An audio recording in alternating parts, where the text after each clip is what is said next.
My name is Kylee Bustard, and today I will be presenting 9 poems from Eco Poetry, a Janitor's Journal, a collection of environmental poems I've been working on for my creative writing honors at UPEI. Situated on the north shore of PEI, between Brackley and Dalvey, the series begins from a narrative perspective of a Parks Canada janitor.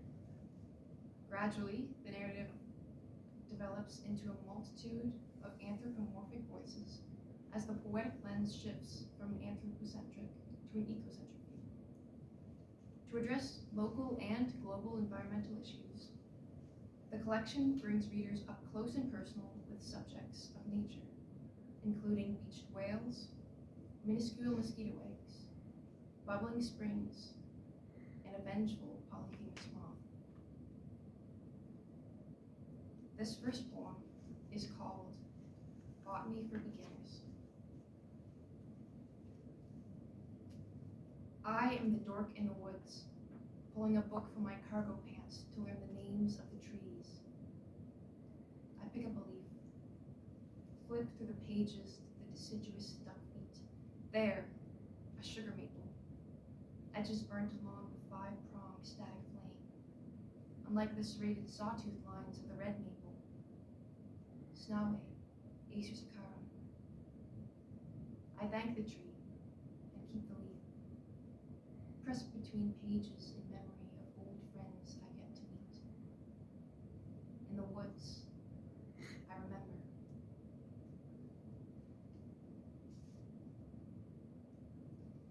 I'm sure we're all familiar with the sound of a mosquito buzzing in your ear, possibly terribly at night when you're trying to sleep.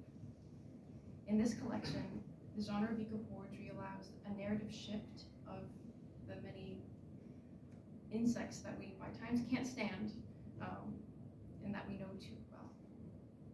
This poem is called The One Who Sings Before the Bite.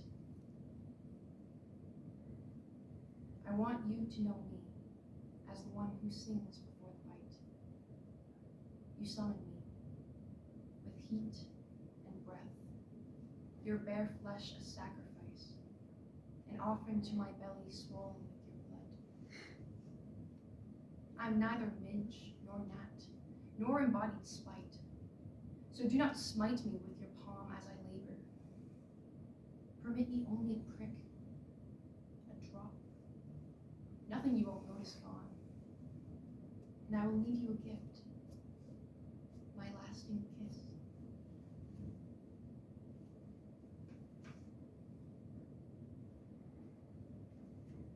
Many of these poems focus on the small beings we often overlook, such as the little spring peeper. Peeper.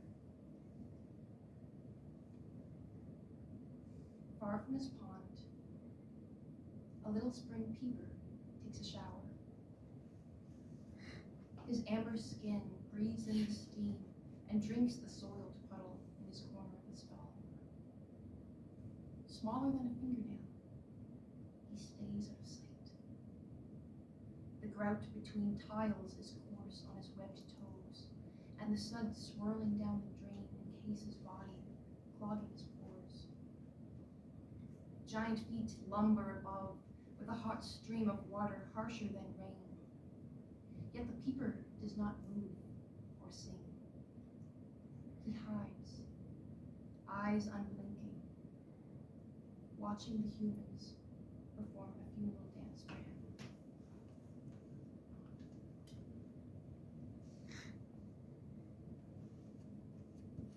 For those of you unfamiliar with the genre, eco-poetry investigates the environmental issues and the relationship between humans and nature with an ecocentric lens and environmentalist rhetoric. To quote Gary Snyder, even when the nature poem is the birds and the plants and the animals right, it tended to show the beautiful bird, but not so often the bulldozer off to the side that was destroying the bird's habitat. Eco-poetry shows the bulldozer, which can have a brutal, urgent, and by times uncomfortable effect. This poem is called Witness Statement.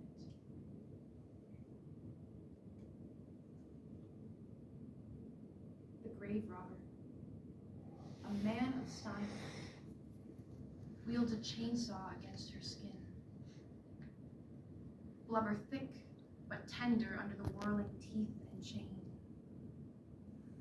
His uniform, overalls, flannel, and blue wrist-high rubber gloves.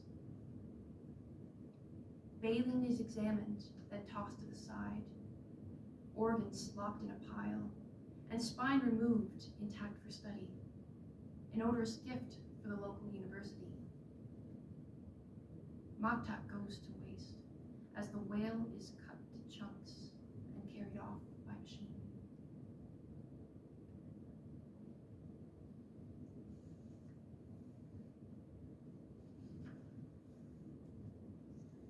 So, all of these poems are inspired by my experiences as a janitor in the summer, especially the moments where I looked closer at remnants of nature indoors, such as the cobwebs in a windowsill.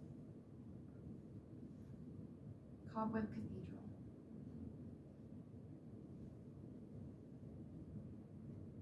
A cobweb cathedral stands in the windowsill, collecting dust along flying buttresses and cradling crumbling moth wings with adhesive strands to frame stained glass windows in the spider's nave. Translucent wings of sandstone orange and limestone white, offered up by sensitive fern borers and clouded sulfurs. Architects must have studiously observed spiders, and glaziers contemplated Lepidoptera.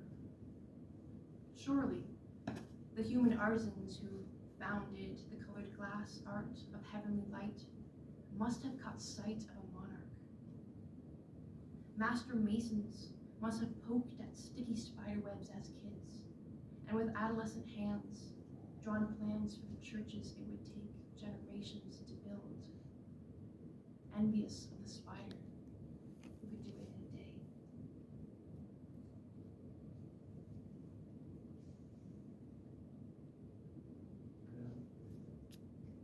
One day, after reading the Odyssey on my lunch break,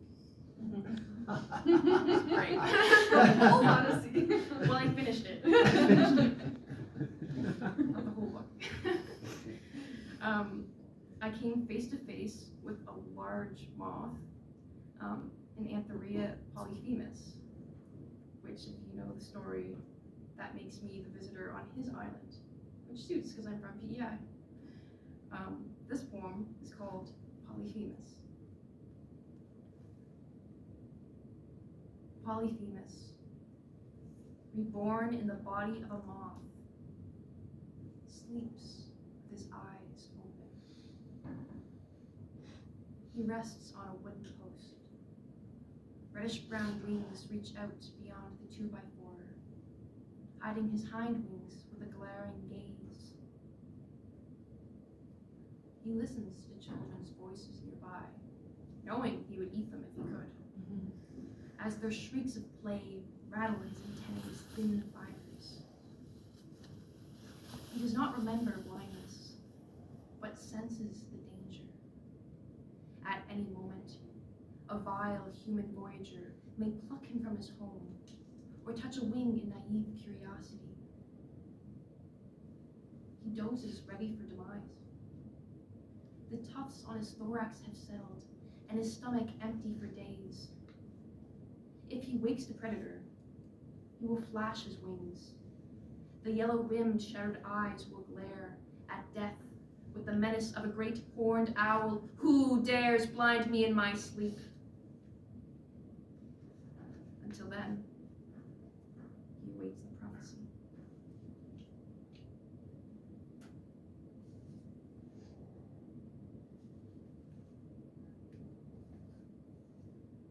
This poem is about a herbicide that I've encountered at the workplace called Lifeline, ironically, and it is a call to action.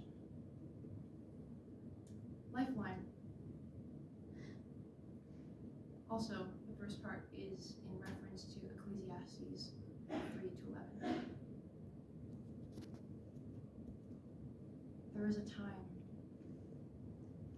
to plant and a time to pull, a time to weed and a time to water, a time for sun and a time for shade. But there's never a time to spray. The shelves are stocked with herbicide, Lifeline, a lifesaver in gardens and backcountry cleanups. Safe, so long as it's out of your eyes and skin and lungs. If you breathe it in, don't bother donating your organs. And forget parenthood. Fertility is a cost the company won't cover. There's a time to accept and a time to refuse. Now is the time to choose.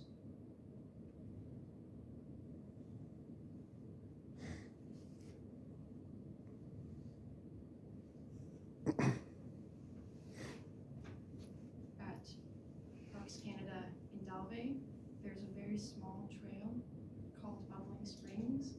The tourists love it, but the locals love it even more. This poem is called Bubbling Springs. The earth exhales. Tiny hands plunge into the pond, fingers reaching for the bubbles, grabbing marbles of air as they gurgle to the surface. But little fists return empty, and the spring begins again.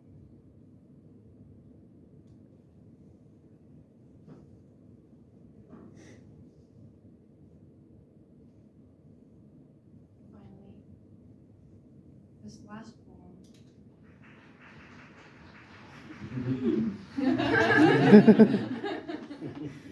this last poem is in respect to Ursa, daughter of Zeus and Selene, personification of dew, called Daughter of the Moon.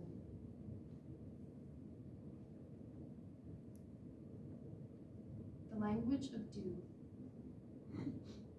is condensed on a blade of grass, in noiseless Morse code or vapor braille, dots and dashes splitting at the touch, forgotten the moment they're grasped, like a dementia patient recalling the name of a loved one just out of reach.